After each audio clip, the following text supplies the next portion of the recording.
go over there, and my nephews are all very good.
Welcome everyone. We're going to get started. Thank you for everyone who is here in person, and thank you for everyone who's joining us online. We're out on a Tuesday night. I don't know about you, but my friends and family would be very impressed. Very impressive, yes. So you know how in life there are, backups and runner-ups and people who are waiting in the wings.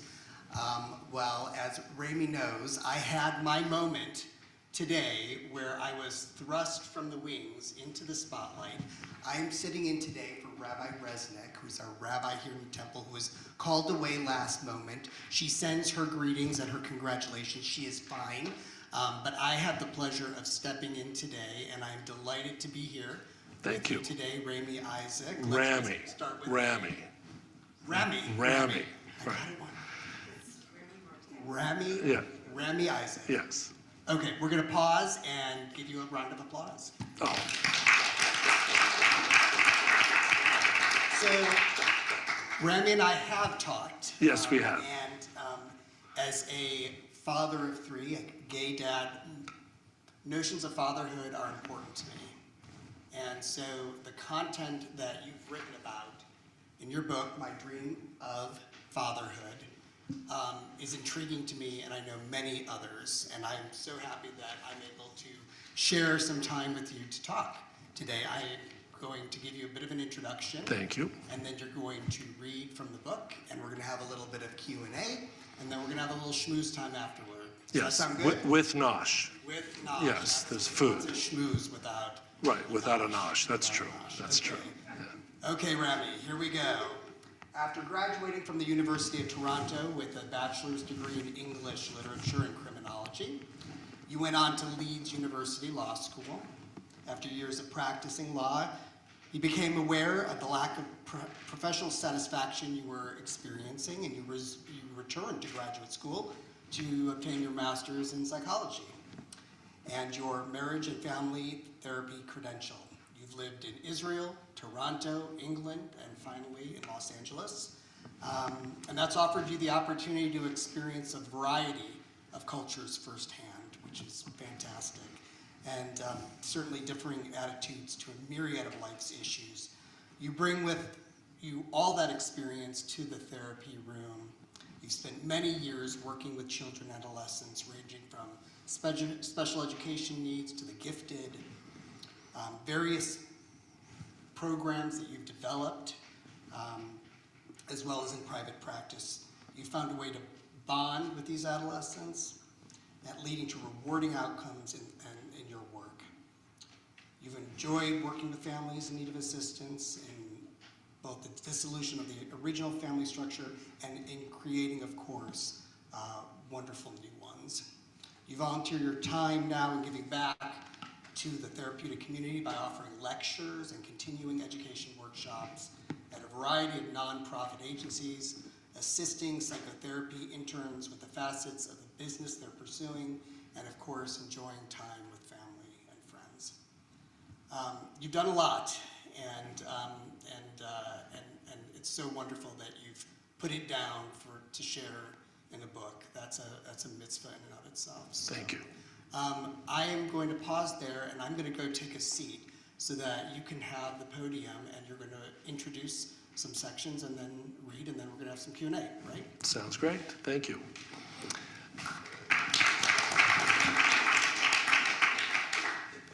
First, I will start by saying thank you to all of you who have taken your time to come here tonight. It is wonderful that the reason I live in Los Angeles is because of my Camp Ramah experience from many, many years ago. And 3 Ramahniks sitting right here have shown their faces tonight, and I am thrilled to see one after so many years and 2 that I have kept in touch with. Thank you to the 3 of you specifically, but to all of you for being here. I do want to talk a little bit about the sections that I've chosen to read because they, in some way, identify who I am and why this all came to being. For a little kid who grew up as the son of immigrant parents who are Holocaust survivors, there was only one thing that a nice little Jewish boy was supposed to do, and that was grow up, get married, have babies, live near his mother and father, and give them nachas. That was going to be a little problem for me. And so one of the things that I wanted was to be a traditional, non-traditional person. And I wasn't quite sure how I was going to do that. So the first thing I did was run away from home to Camp Ramah. And at that point, I had no idea about life outside of Toronto or what else was going to be out there in the world, but I wanted to get a sense of what else there could be. So the first section that I want to read is a little bit of what would happen at camp, especially after the kids would go to bed and we would have some quiet time amongst the counselors. You can hear the Ramonics in the room now. It's not that. The general procedure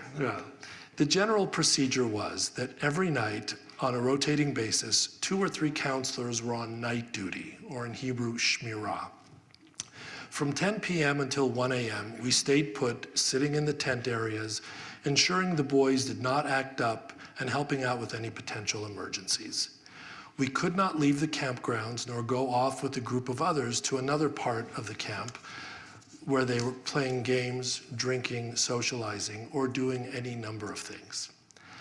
On one particular night, when I was assigned to night duty with a fellow counselor, some of those uncomfortable feelings I would feel deep, deep inside of me fluttered to the surface. I was always careful to shut down any potential for exposure to those feelings, and I was usually successful, except for one boy, one time. He and I were on night duty together. It was very late and very still. The campers were all asleep and the other counselors were either off in bed or doing whatever they were doing. He invited me to join him for a walk. He was handsome, had a great smile, very introspective and philosophical. He was wonderful with the kids, making them laugh and keeping them in line. And I had a little crush on him, to the extent that I allowed myself to acknowledge it. On our walk, he asked me if I had feelings for any of the girls at camp. I gave my standard response. I liked a lot of people, but because I lived in another country, there was no use in starting a relationship that would have to end at the conclusion of the summer. He nodded his head, paused for a bit, and then shared a very intriguing notion with me. He said that he too liked many of the people at camp, but did not want to commit to any one person in particular. After all, he said, it's the soul of the person I'm attracted to, not their gender. Wow, I'd never heard that before. I had never considered such a concept. Was he telling me he might not be attracted only to girls? Was there an insinuation, a whisper of some sort, that he was talking about me? Wait, what? That was all I could come up with. Part of me needed to continue this conversation, and the other part of me wanted to run as far away as possible. He went on to say, for me, it's the whole person, their energy, their values, if they're good people in the world or not. But what if that person has but what if the person who has all those qualities, I hesitated to continue that question because I wanted to stay away from the G word. Fortunately, he picked up where I left off. Look, guys and girls have been getting together forever, but so have guys and guys, and so have girls and girls. It must mean that those are options too. He said this so matter-of-factly that for a second or two, I felt convinced that any combination of two people was perfectly acceptable. Yeah, but again, I was slow to finish that thought, but this time he did not help me out. But what? He challenged. I guess I never thought of it that way. I always thought and think about a guy liking a girl for her qualities and a girl liking a guy for his. I lied. Really? Was his response. He shrugged and we both fell silent again as we continued to walk. Whatever he said to me after that was lost on me. All I knew and felt was that I had to get away from him. I had to erase this incident from my consciousness. This was far too distant from my comfort zone, and I needed to get back to the Rami of Camp Ramah, the happy-go-lucky Rami from Canada who was funny and smart and engaging and all those mainstream, traditional, and widely accepted things, as I was told. That nice Jewish boy who loved kids and was good with them and was friendly to everybody and did not ruffle feathers or create controversy. As big as this world was, it still bound me to the precepts and guidelines and expectations of growing up, going to college, graduate school, choosing a profession, getting married, having children, and living happily ever after, whatever that meant. The sad reality was that I did want some of those things. I did want to go to college, and probably law school after that. I did want to choose a profession that made me feel good about the work I did in the world. And I most certainly did want to have children. But getting married did not speak to me. It was something expected of me. And to think about anything different was simply a conduit to wasted time and sadness. After saying our goodnights, tiptoeing into our respective tents and tucking ourselves into our respective beds, I was left with a profound sadness. I asked myself if I would ever have a merging of what I wanted. Would I ever understand what those feelings were trying to tell me? Was there a way to make sense of all that and still be the admired, pursued, lovable Rami who existed here at camp? For the first time, I formed the thought, does this mean I'm gay? I never thought of myself until that night as being gay. Gay was not a word I liked to consider because deep down, I always knew it described me. And if that were the case, it would define me. And that definition was not one I could live with. I could not fathom a life without children, my children. I could not and would not create a life where I would be an onlooker, an uncle to my friends' children, and yet never be a dad to my own. I could and would make a life as full as I could to create the life I wanted and envisioned. That first summer at Camp Ramah showed me so much. I had value. If in the future I would have to manipulate and contrive my life in order to feel whole internally, then I would do that. Since being gay was in direct conflict with being a dad, I would choose the latter. I saw no other way. And that was, for me, my reality for a very, very long time. I couldn't find a way to coalesce the lives that I wanted. And time went on, and I eventually did move out to Los Angeles and reconnect with many of my friends from camp and made new ones. And at some point, it was time for me to come out to my parents. As I had heard once many, many times, or many, many years ago, a mother is the first to know and the last to find out. And I believe that that was true of my mother.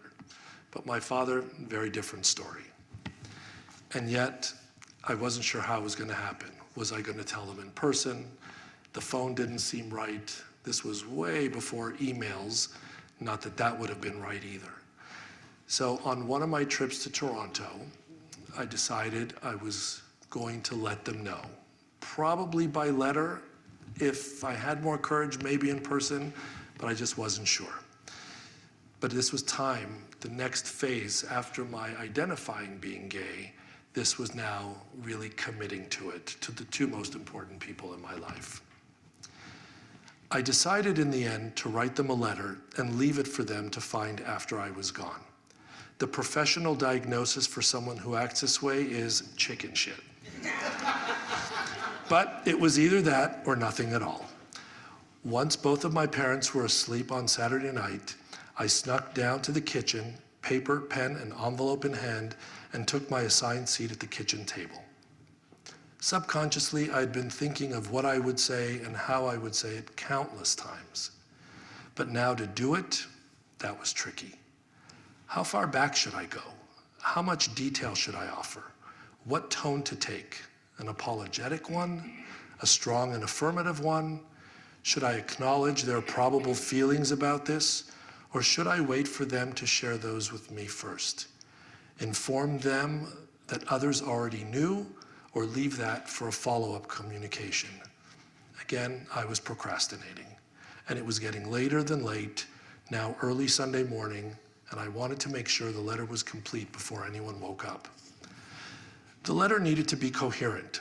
I did not want to cross out words or sentences as I changed my mind for fear that it would devalue the significance and the substance of what I was saying. This needed to look mature and thoughtful as opposed to random thoughts in the night that I was flinging onto the page. I decided to make the letter somewhat chronological, sharing with my parents that for years, since I was in middle school, I had felt different. As time progressed, I learned more about what I was trying desperately to reject and deny, and that all the years in Toronto, I had not acted on any of those instincts. But once I was more self-sufficient and living in Los Angeles, I no longer wanted to deny myself the happiness and the entirety of what my life could offer. I still wanted to be in a happy and monogamous relationship. I absolutely wanted to have children and a family, and I hoped that in time, they would be part of all the components of my life, only with a son-in-law rather than with a daughter-in-law. It was still me, the same good, dedicated person, loving and compassionate person I had always been. I was still flawed, of course, but not because I was gay, but because I enjoyed too many sweets and desserts, like going to bed too late, and often gave too much of myself to my friends at the cost of my own needs. But being gay was not a flaw. That took its toll, and many years of hard work on all of our parts, my parents and mine, and we had crests and troughs in our relationship. To say that it was easy for anybody, that wouldn't be true, but to their credit, and I guess mine as well, they came around. They knew and they learned more about my life and saw me and my happy relationship with Mason. They saw that we were building a life together. And then it was time for me to get on with the next stage of my life, and that is wanting somehow to become a dad. As some of you know in this room, I was asking not quite random individuals, but women who I was friendly with, hey, you want to have a baby for me? Didn't quite go well, but I have to say I never got slapped. I never got anything thrown at me. And I just thought, you know, stranger things have been done. I'm just going to keep doing it. I had left law. I was now interning for my marriage and family therapy degree, and I was working at the AIDS Service Center, which was in Pasadena at All Saints Church. I was still very much identifying as an Israeli and as a Jewish person, going to synagogue on a regular basis, both volunteering my time and practicing as a Jew. But I still wanted to be a dad more than all of those things. So this next excerpt is about me meeting a woman at the AIDS Service Center that, well, you'll hear. Christine was one of the several new friends I made at the center. She seemed young to me, but she was in her late 20s. She stood about 5'5" and had medium brown wavy hair, blue-green eyes, and a melodious voice. And happy. I don't remember a day that Christine was not smiling. She shared with me that she came from a devout Catholic family, and her parents' plan for her was that she finish high school and go straight into doing God's work in a convent. Christine had other thoughts, which caused a rift in her family. She wanted to work with the less privileged population in Los Angeles from more of a social work perspective. She was attending community college part-time while working at the center as a receptionist slash babysitter slash hall monitor slash social work assistant. As Christine and I became friendlier, she shared with me the one thing that would likely make her parents happier than ever was for her never to get married and never to have children, but to marry God instead. Throughout the months of my internship, Christine and I strengthened our friendship. Over time, I revealed to her my desire to be a bio dad and my plight in pursuing that goal. We talked about my love of family and the work I was doing with the single parents at the center. That was proving to garner positive results. Some of my kid clients would tell Christine, when she watched over them while their parents were in therapy, that I was really cool, and that some of their other therapists, the ones that they had prior, were really boring. On Monday afternoons, I would share with Christine my explorations and activities of the previous weekend, be they about dating, my work at the synagogue with the children and the families there, or anything else. She did the same, reciprocating with stories of her church work of the previous day and her satisfaction at being able to give back to her community. We both knew that we shared a bond, different from the one with others at the center. After my experience at the adoption seminar, I shared my experience with Christine all the way through to the result that I had reached, where adoption was a wonderful option, only not for me. She was so kind and generous with her sensitivity to my story that she became teary-eyed. "I know how much you were hoping that this would be the right answer for you," she said. She moved forward, extending both arms, and wrapped them around me. It felt as if she were more in need of that hug than I was. "It's not fair, is it?" she asked. "What?" I replied. "That you can't have your own child like a woman can." Was Christine telling me what I wanted to hear? Was she offering herself to help make my desired conclusion a reality?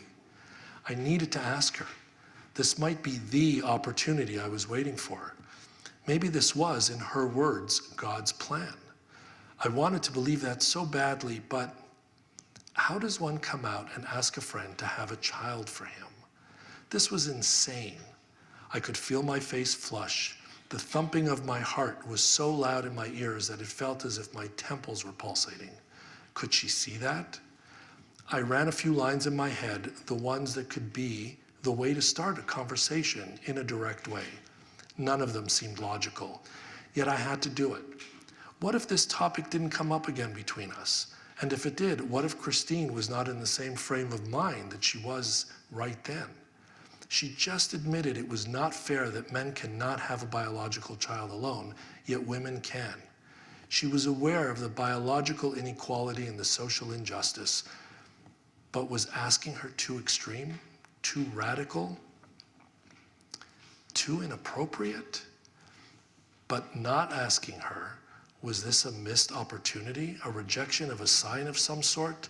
Time was running out. This was the moment. Should I do it seriously, in a funny way? Should I blurt it out or preface it with something? "Hey, I have an idea. You and I should have a child together." And it goes on from there. So as you can tell, the book continues on well through more of these types of experiences and others that I've had in my life, many of them shared with Mason. And today I can say that the daughter that I did have, along with Mason's son that he and I shared in the raising of almost all of his 31 years, my daughter will be 26 this summer. And the reality is that, like it was with the coming out process, like it was with my parents, like it was hearing no so many times, you got to persevere. And I did. And parenting is not an easy task for anyone who has had kids, you know that. But it's still the thing that I needed to do for me. So if you read the book, I hope what you take away from it is my story, but also the understanding that the bigger picture is lots of people are told no. Lots of marginalized communities are told no. Don't take no for an answer without a fight. Fight for what you want. It can lead to very rewarding outcomes. Thank you.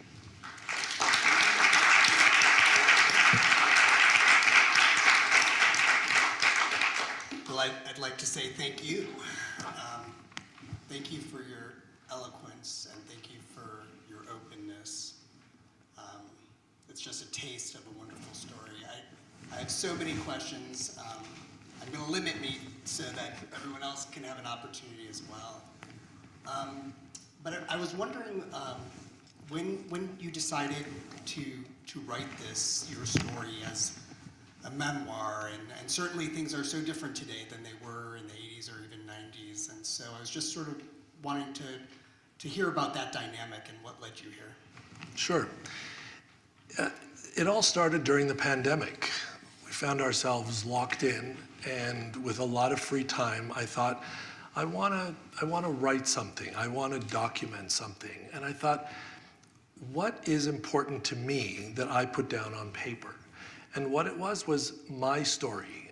I hardly want to call myself a pioneer. I'm certainly not the first person to do what I did, but there were not a lot of gay people in the 80s and 90s who were having biological children, certainly not men.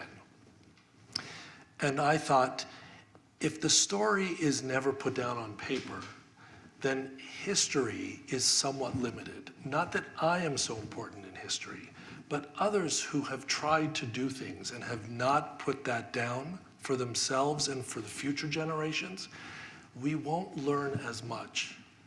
The people today that I know, gay men and women, but even single gay men who can now adopt children, which was not an option for me, can have, by way of surrogacy, not an option for me, can become coupled and find ways to have their own children. This was all foreign not that long ago. And I just think it's important to document history for future generations. So it was during the pandemic that I would work throughout the week. We went virtual instead of meeting in person in terms of me seeing my psychotherapy clients.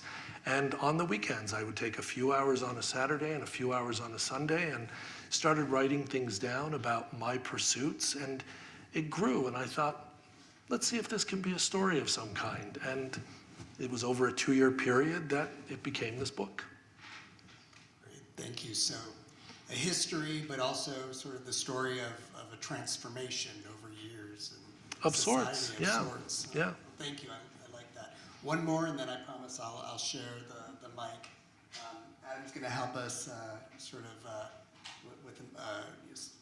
share a microphone that we can all use. But I was wondering how your Jewish upbringing, being born in Israel, immigrating to Canada, and finally coming to the U.S., attending Camp Ramah, how that influenced your desire to become a father? It's a great question, and the one word that answers all of it is family.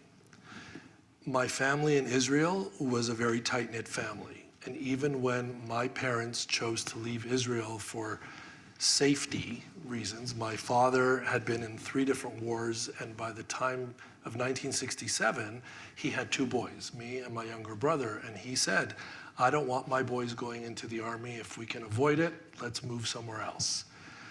So the family was very supportive, and we moved, and we created a family of other immigrants in Toronto. We had this open door policy in the apartment buildings that we lived in that you could run, most of us lived in 2-bedroom, 1-bathroom apartments, and with lots of kids, we would just run to each other's homes in the mornings when the bathroom was being occupied by somebody in your family. You just went down the hall and tried all the doors until somebody let you in, but we were a family of immigrants that became our family.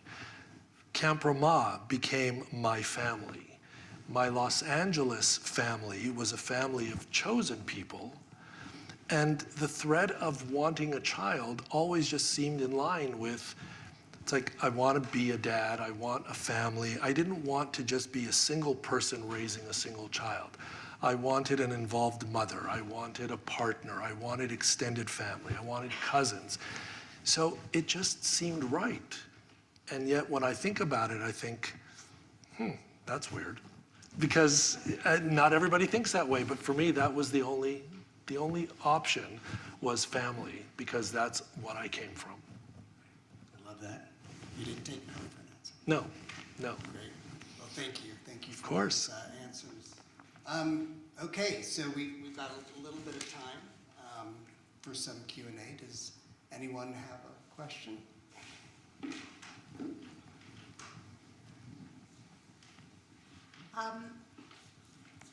I'm not sure exactly where your relationship was at the time that you had your daughter, but did it drastically change with her birth, with your parents? It's a great question. I remember, the short answer is not quickly, but yes.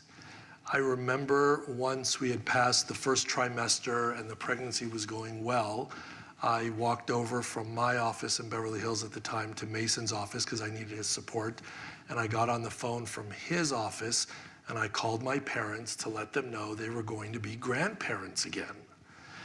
And there was a lot of silence on the other end of the phone.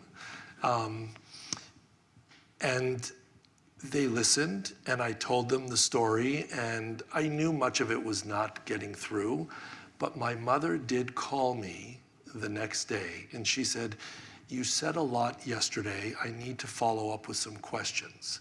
And she asked, who's the woman, and what is this going to look like, and who's going to have custody, and all the appropriate questions, and all of very logical and reasonable questions. And at the end of it, she said, "Have you thought of any names yet?" At which point I thought, oh, you know what? She's turned a corner. She's already invested in some way, and she's already thinking of names.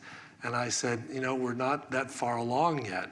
And something that Mason and I joke about is, she said, "I like Jessica. Jessica's a happy name." So I think the answer is yes, it did allow them to connect to something more mainstream in terms of becoming grandparents again. And when they had to dig a little deeper, it's like by their gay son who's living with a man who's got this other woman in his life who's pregnant. That part I think they left out of the story for many of the people, but they embraced their new grandchild. Yeah. Very nice. Other questions? Thank you.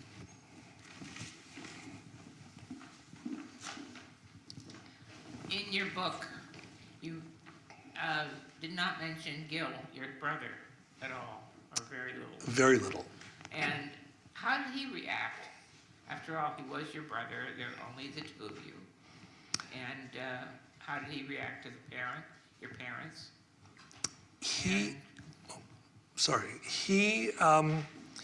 My brother and I were never close, but we were never particularly distant. He is a very different personality than I am. He is very kind of rigid and mainstream and stoic, whereas I had all the emotions and was much more of the feeling person. He, as soon as I came out to him, he was 100% supportive from the very first minute. And the first thing he said, well, I said, "When do you think I should tell mom and dad?" And he said, "Never." When I told him about the baby coming, the pregnancy, it was after I told my parents. And he said they're having a very hard time understanding how this is all going to work. And he tried to help them understand that, think of a family where there's been a divorce, but without all of the bitterness and the acrimony. 2 homes to love a child. And he was very supportive in his own stoic way. He was very supportive of me and Mason and of bringing this child into the family and increasing, his family by bringing a new cousin to his 2 kids. Great, thank you.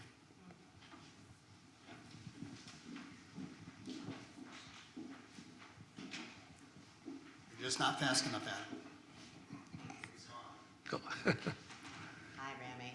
How soon after your daughter was born did your parents come and meet her or your brother? Or did family come out from Canada to meet her?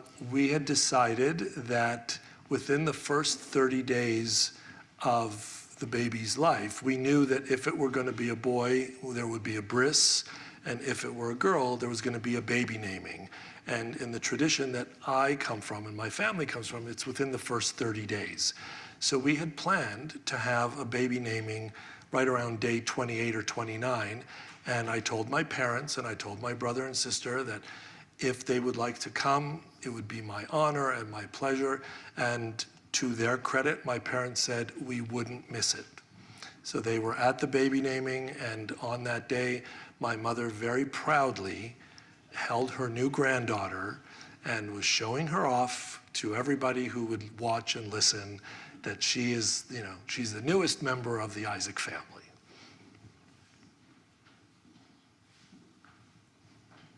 Great. Thank you. We have time for one or two more.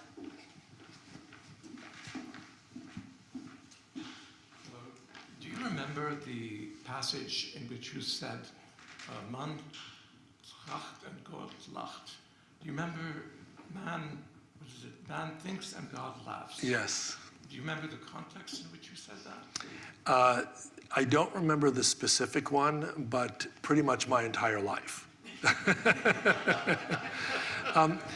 Anytime I would think that I would want to do something, I shouldn't say anytime, that sounds very cynical and that's not true. But there were many, many times when I knew I wanted to be a lawyer, and I went to law school and I loved law school and I hated the practice of law. Then I wanted to work with kids and I wanted to be in education, and I tried education, and it was just so much administration.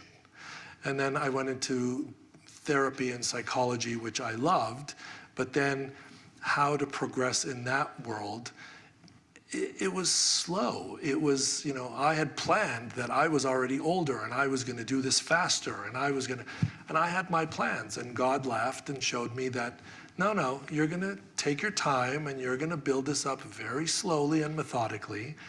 And the same with looking for a family. First dating in general until I found the right person, my beshert, and then looking for a woman with whom to have a child. And it wasn't just any random woman. I wanted this to be the mother for my child, not just of my child. I wanted to be friends with this woman. I wanted us to be an extended family. There was a lot of laughter by God, and I am the kind of person generally in my life, lemons turn into lemonade. I just have to laugh at it because otherwise it would be just too sad. So, lots of laughter. Is her name Jessica? No. No, we decided not to name her Jessica. We actually did name her after my maternal grandmother. So that made my mother even happier, because Jessica is just a name she liked, but her mother's name carries on. And today she is living in Los Angeles, recently moved in with her boyfriend. She just started a new job this week. She was poached by her last place, or from her last place to a new firm. She is happy. She likes to keep herself a little bit more anonymous in all of this that I talk about. And I respect that. And as I said to her and to others along the way, this is, this story is my dream of fatherhood. It's not, let me tell you all about the people in my life.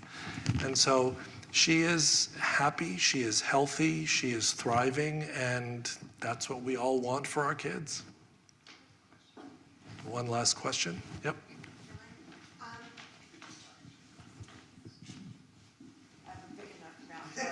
Well, it's for the people online.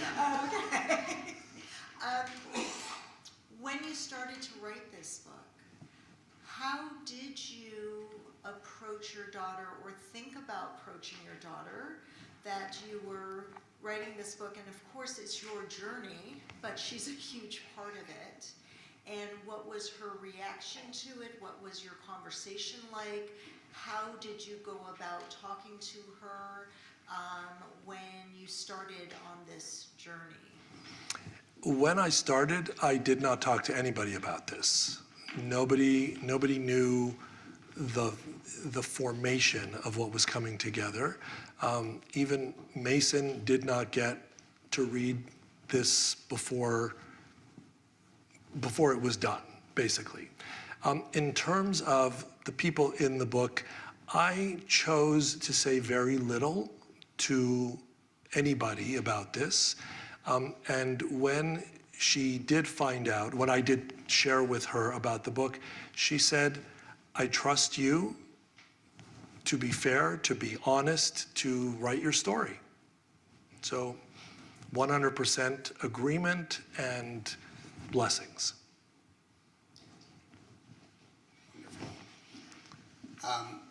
That was the last question, and I think I just want to take a moment to sort of close us off here. I want to appreciate you. I want to appreciate you coming to Kol Ami, longtime congregants, and I appreciate you coming here to share your story. I think there are very few of us that have the wherewithal to sit down like you did, especially with the chaos going on during COVID, to tell this type of story. And on behalf of everyone that will read this book and learn something new, I want to thank you for that. Thank you as well to Mason, who I know has been an important role in your life, and as well an important congregant that we have. Your temple family is always here for you, and as you go off and continue to tell your story around the world, we wish you the best of luck. Thank you very much. Thank you. Okay, no last words from the author. We're going to continue to schmooze and eat out in the foyer. Thank you. Thank you all. Thank you for those online, too. Yes, thank you.